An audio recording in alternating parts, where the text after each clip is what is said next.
Good day, my valued students. It's Monday, January 6, 2014, and this is the very last day to take advantage of my 90% offer on my all-access bundled package.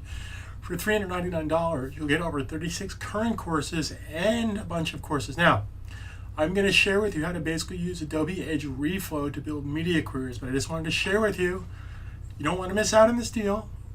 Okay, $400 gives you all my courses for life. Free upgrades, a lot of cool stuff, a lot of great ways to make money. If you're serious about making money in 2014, then you need to have these skills. You need to know how to edit a video. You know how to do color correction. You know how to do a business card. You need to know how to do a brochure, website, mobile app, media queries, etc., etc.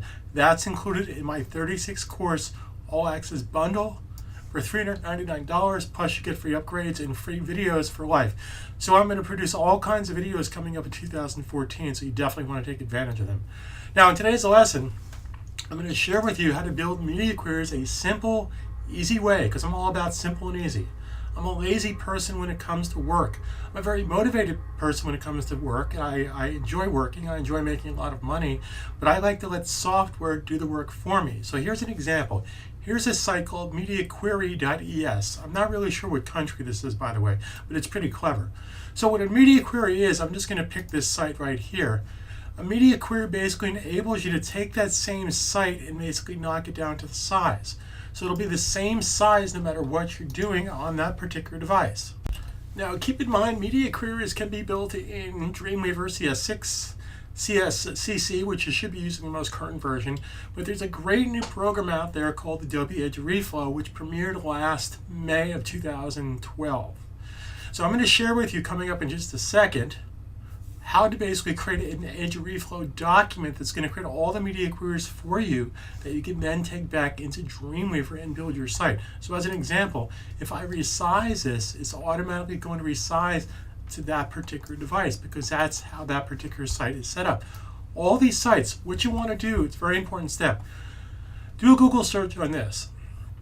There's a big word that's being used around the internet these days called mobile first, which means that there's more mobile devices out there. It means two things to me. There's more mobile devices out there, more people are searching the web on their iPad, iPhone, Galaxy, etc., than on their desktop computers. So with that in mind, you want to develop applications for mobile first, which means that you could technically build your smaller screen size first and then basically size it up to a larger screen size. So what I'm about to share with you is how to do these media queries in a very simple way to get different elements on your page using Adobe Edge Reflow.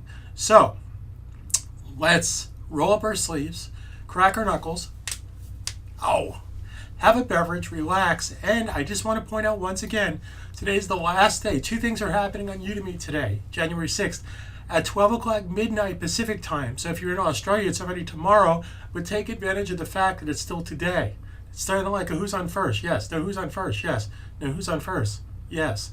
So Udemy is having an all-access, Udemy is having 70% off on my courses as well, 70% off on any of my single courses. I'll have a link that you can click down at the bottom.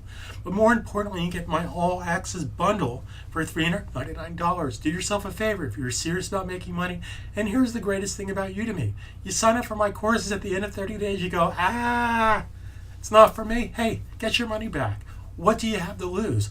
Get out your credit card, go to the link, sign up for $399. If you don't like it at the end of the month, if you're not making money, if it doesn't make any sense to you, hey, get your money back. No harm done. So let's get started by understanding how to use Adobe Edge Reflow. Welcome to Adobe Edge Reflow. Now, if you're a lazy kind of guy or gal like I am, when it comes to working software, I want to let software do the work for me. Adobe Edge Reflow, in a very short amount of time, has become one of my favorite all-time go-to programs for creating responsive web design, meaning creating jQueries. Media queries, jQueries. Yes, something about queries. Anyway, media queries, I meant to say, my mistake. Now, media queries is actually part of css3, which is in combination with HTML5. So it's basically responsive design meant for multiple device applications, whether you're using iPhone, iPad, Galaxy, whatever you're using, etc., etc. So the first thing we want to do, and I want to share with you, is when you save your file for the first time. So file save as, right now I don't have any content. So here's what I want to point out to you. You don't have to create a separate folder. Whatever you save this file as will create a folder for you. So let me demonstrate that. So I'm just going to call this client project version 1. So what that does for us is that's going to basically create a folder. So if I go to File, Save As, you will see that it automatically created a folder for me. So I didn't have to create a folder. If I did create a folder, then it would have put a folder inside of a folder. So I just want to share with you that this by default creates the folder for you. Now, again, this is one of my favorite all too great programs for creating media queries where you don't have to jump through hoops. It's simple, point and click. But here's what you need to comprehend. Here's what you need to understand. Responsive design has to do with percentages, and I'm not concerned about the height of a particular device. I'm more concerned about the width of a particular device. So the width of my iPad, the width of my iPhone, the width of my desktop computer. So by default, if you come over here to the left, you will see that this defaults at 90%, which leaves you 5% on the left and 5% on the right. If in fact you wanted to start with full screen, then you would change this number to 100%.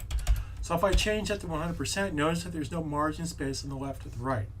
Now, this is telling you by default that you have a number of columns, and the columns is set up in opacity. Here's the opacity of the columns right now. You can see them. Right now, it might be a little difficult to see on the computer here, but you can see that these are different columns. Make a change, save a change. I'm going to go to a full width device, which means I want to go edge to edge on my device.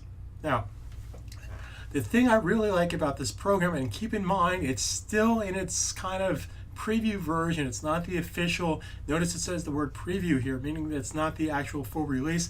And to the best of my knowledge, Adobe Edge Creative Cloud Reflow is still free as of today's date, which is January 6, 2014. So let's get started here. Here's how you have to understand how it thinks. Once you understand how it thinks, that's my whole battle cry. That's how I teach software. I involve you in the thinking process. So it's just like teaching you a language. If I was going to teach you French or Spanish, I would have to teach you the syntax, the verbiage, the pronoun, the vernaculars, etc., etc. So software is nothing more than a language. That's what separates my training from other teachers out there. They confuse you with too much stuff. My objective is to keep it so simple that it's frighteningly simple. I don't know if you ever saw the film Philadelphia, where Denzel Washington says, "Talk to me like a 4-year-old." Well, with all due respect, I'm not going to talk to you like a 4-year-old, but I want to break it down so simply that a 4-year-old can comprehend and understand this. So up here is my tools. Now the tools are basically set up with shortcut keys. The selection tool is the letter V, just like in Photoshop or Illustrator. The box tool, which by the way, this is a box model. It's a div box model application. They haven't basically created models for the HTML5 yet, but I think that's in future versions. So that's the letter M. Of course, the letter T is for text box type, and if I hit the letter I, that's going to import an image or a graphic. So let me share with you how this amazing program works. So I want to create a web page for 3 different sizes: 960 pixels, which is my standard 13-inch screen or laptop. I also want to create 768, which is going to take care of my iPad. And I also want to create 320, which is going to take care of my iPhone. Now, I happen to be Mac-centric, but of course you can create this for any device that you want. So here's what I'm going to do. I'm going to hit the letter M for a second, and I'm just going to create a box across the stage here. I'm going to create a box that basically goes the width of the entire stage. Okay, now, this box doesn't have any color per se. So I'm going to go to my style menu. Now, I really like this interface, so let me share with you how this works. If I go to pick a color, let's say I'm going to pick this bluish color. What's really cool about this, which I hope other Adobe products will eventually adopt, it will now save that in your swatches. So watch this. If I go and create another box, and I want that box to have the same color, it's now part of my swatches. How cool is that? So as an example, if I make this one a darker blue, then I'm going to delete that for a second. The next time I hit the M key to create a box, and I want to pick, that's now part of my swatches. How cool is that? I think that's really cool. And I think some of the newer Adobe products coming out are going, actually, they are going to embrace that because I beta test. Okay, so here's what we want to do. I'm going to go back to my layout, which is the width and height of the box. And I want the box to be 100%. So I'm going to say 100% across the page. And I want this to start at 0% margin. So 0%, 0%, all the way around. Make a change, save a change. So therefore my box has no margins. So this is just coming right out of a desktop publishing program like Illustrator or Photoshop or Work Express. 0 is right up here at the top. So 0 margin, 0 padding. Of course, margin is the space outside of the box. Padding is the space inside of the box. So I've set something to be 100%. Now, whatever height I want to make this, I'm just going to happen to pick 220 pixels to make it 220 pixels high. Now, here's the really cool part about this. I'm going to click right here, and I'm going to create what's called a media query, and I want this media query to be 960 pixels. Now, if I want to get this exact, watch what I can do here. I'm going to delete this. I'm going to actually undo this for a second. If I double click the media query itself, nothing's going to happen. But if I come here and click and let go, now I just want to prepare you that this could be a little clumsy. But if I click here and let go, that's going to bring up a dialog box. So if I want to make this exactly 960, I can just type 960 into there. And there you go. Now here's what I want to share with you, and this is how the software thinks. And it's really important to understand how it thinks. Otherwise, you're going to get extremely frustrated. Make a change, save a change. I'm now going to create myself another media query. So I'm going to drag this down to roughly 768. Now the reason I'm saying roughly, because it doesn't matter that it's 768, I can click right here, and I can actually make this one by clicking right there, and clicking right there, I can make this whatever size I want to make it. My humble apologies, I didn't realize that I had the video paused here, but if you click right here, you click and hold, you can then set exactly the parameters of your media queries. So this is color coded, meaning the smaller lavender media query is 768, the larger media query is the light blue color. Now if I scroll down this again, if I hit the plus symbol again, I can create another media query. Now the way that this works is if you're going to work backwards, it's going to basically create from the larger to the smaller. But if you drag this down, I can drag this down to roughly 320. Here's an alternative way to doing this. So I'm going to drag this down to roughly 320. Now the reason I'm saying roughly, because I will show you how to plug in the exact numbers. I'm going to drag this down to roughly 768. And now I'm going to notice that I can't make a new media query because I have to deselect. Once I deselect, I can click right here and make myself a new media query. So I want to create a media query that's 960, 768, and 320, which represents my desktop, my iPhone, my iPad rather, and my iPhone. So if I click right here, I can plug those numbers in. Now this is the smallest, so if I click here, I can go the other way and make this the largest, and that's the smallest. So wherever you click there is where it's going to start from. So hopefully that makes sense. So let's make this 960. Let's hit the tab key. Let's make that 768. Let's hit the tab key. Let's make this 320. So right now I have my 3 separate types of media queries that I can set up for my particular device. I'm going to go back into here again, and I'm just going to click here. Okay? Because I want to make my default size out here. That's just how I prefer to do things. Okay, make a change, save a change. Now here's how it works. If I click right here, because I had this set up to 100%, well, what's 100% of 768? Well, the answer is 768. What's 100% of 320? The answer is 320. But here's where the magic happens. At a 960 grid, perhaps I do want to have 12 grids across, 12 columns across.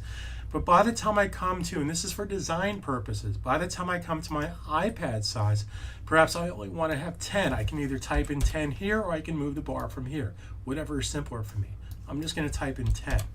And by the time I get down to my iPhone, perhaps I want to have 8 of these grids, not to be confused with 9. Now again, this is just for design purposes. It has nothing to do with the physical width. The width right now is 320 pixels. However, if you recall that we started out this lesson by setting everything to 100%, which means it's going to go edge to edge. Okay, now here's where it gets really tricky, but if you pay attention to how I explain this to you, it'll be really, really simple. So CSS CSS cascading style sheets is based on a parent-child relationship. So 960 is the parent of 768. 768 is the parent of 320, which 320 is the grandparent of 960. So it's a parent-child relationship. The parent controls the children, but the children have to make a decision, which means if you don't decide, so as an example, Growing up as a kid in New Jersey, my parents didn't give me a curfew. If I wanted to stay out till 4 o'clock in the morning, I could. Well, that sounds like a novel approach, and that sounds like bad parenting. But they put the burden on me to say, hey, if you want to stay out till 4 o'clock in the morning and get up for an 8 o'clock class, then you're going to do that for about 2 days and realize that that's a bad decision. So my parents, I think, were smart parents because they put the onus on me to decide what to do. You know, for stuff like that, not everything, because I was at 6 years old, what can you decide at 6? So what I'm trying to explain to you here is that the parent-child relationship is this. You get to be whatever you want to be, but you have to make a decision. So how this is working right now is right now the 768 is exactly the same color and the same height as the 320, etc., because I haven't done anything differently. However, if I select my 768 and select the box here, I could change that to whatever size I want to change it to. Okay? So let's say as an example, I don't want to change the size, but I do want to change the height. Well, let's change the height to say 175 pixels. Good. Let's also change the color. Let's change the color of this to that blue color that we picked earlier. Great. Make a change, save a change.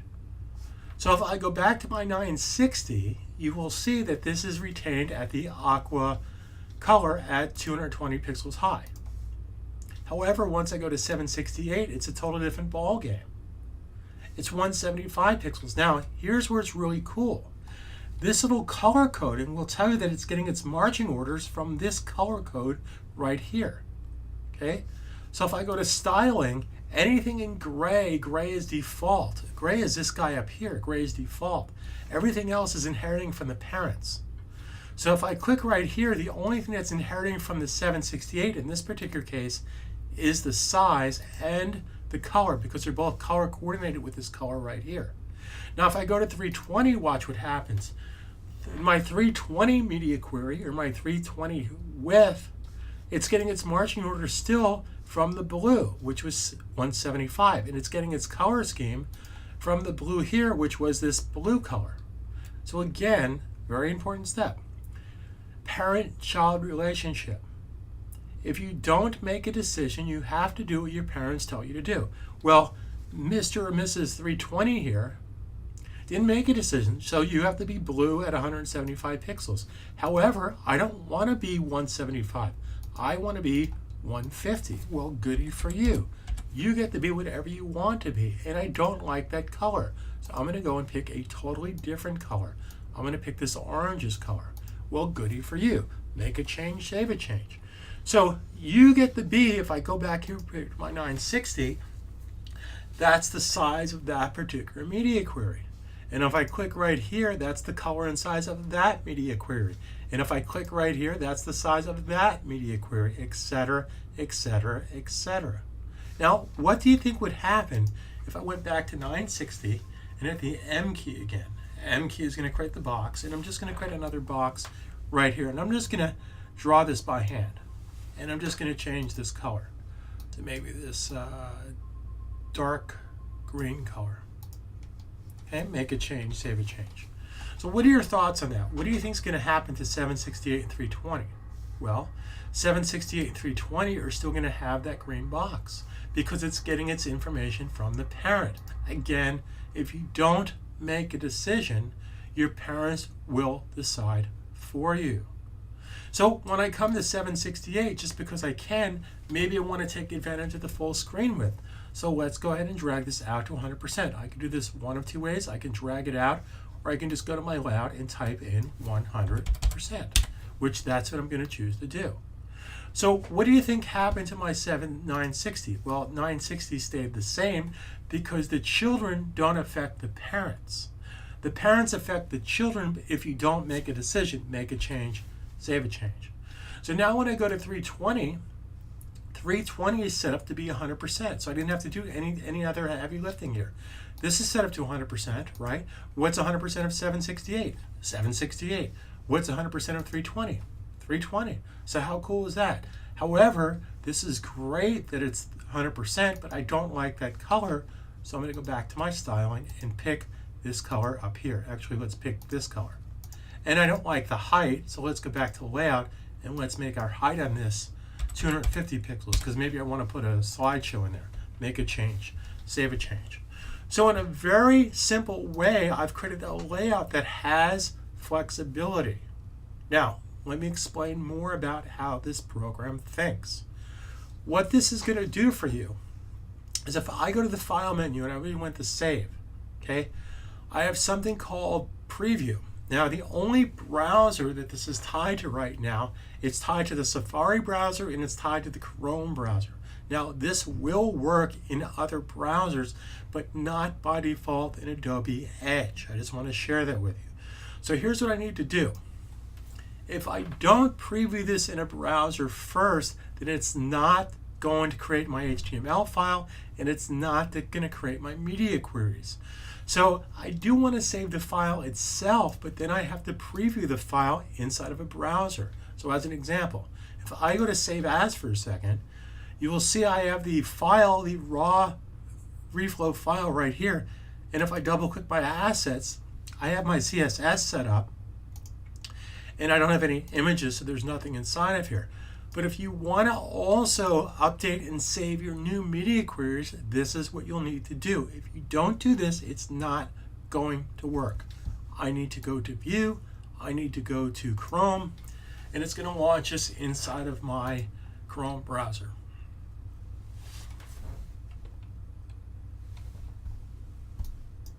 Might take a second to come up here.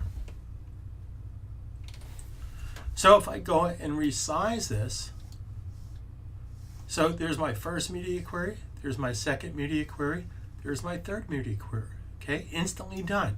So the cool thing about this application, which I highly suggest you take advantage of, by the way, I'm going to make this course available, this single course available to you for $19. It's normally $99. So you're going to get this version of the course for $19. You have to register. I'm limiting this, say that 5 times fast, to the first 100 people who are serious that want to learn how to do this the right way. I have the full-blown course of this.